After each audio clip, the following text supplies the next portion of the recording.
అక్క గాడ్సే గాంధీజీని ఎందుకు చంపాడు?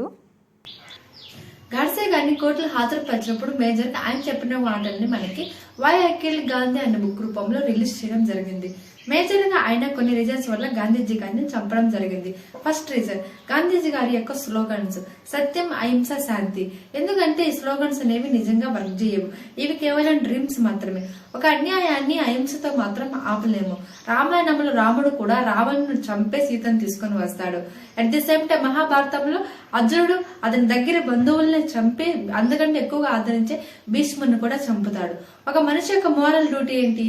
తన్ని తాను రక్షించుకోవడమే కదా. ఇలా అహింస అహింస అంటూ ఎంతో హింసకు కారణం అయ్యారు. సెకండ్ రీజన్, గాంధీజీ గారు ఆఫ్రికాలో ఉన్నప్పుడు ఆయన మన ఇండియన్స్ కోసం ఎంతో కృషి చేస్తారు, చాలా ఫైట్ చేస్తారు. ఇలా ఓవరాల్ గా ఆఫ్రికా మొత్తానికి ఆయన చెప్పలేంత సేవ చేస్తారు.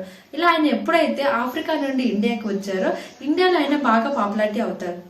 ఆ పాపులారిటీని బేస్ చేసుకుని ఆయన ఏ విషయంలో అయినా కానీ ఫైనల్ జడ్జి గా ప్రౌడ్ మ్యాన్ గా బిహేవ్ చేయడం మొదలు పెట్టారు. అదే టైంలో ఐఎన్సీలోని సభ్యుల యొక్క తిరుగుటలు మొత్తం తీసుకుని వెళ్ళి ఆయన పాదాల దగ్గర పెట్టడం వలన ఓవరాల్ ఇండియా మొత్తం ఆయన్ని ఫాలో అవ్వాల్సి వచ్చింది. ఆ టైంలో గాంధీజీ గారు తీసుకున్న ఓన్ డెసిషన్స్ వల్ల మనకి డిజాస్టర్స్ మీద డిజాస్టర్స్ వచ్చాయి.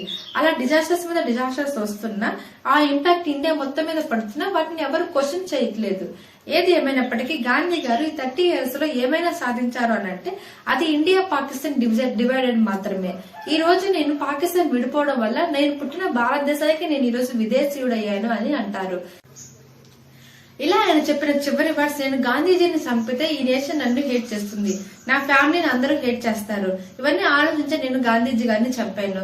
ఎందుకంటే గాంధీజీ గారు లేకపోతే మన ఇండియాలో మంచి పాలిటిక్స్ వస్తాయి. మన ఇండియా పాకిస్తాన్ ఆన్సర్ ఇవ్వగల రేంజ్ లో ఉంటుంది. మన ఇండియాకి మంచి మిలిటరీ వస్తుంది అండ్ నాన్ నేషన్ ఒక గొప్ప కంట్రీగా పెరుగుతుంది.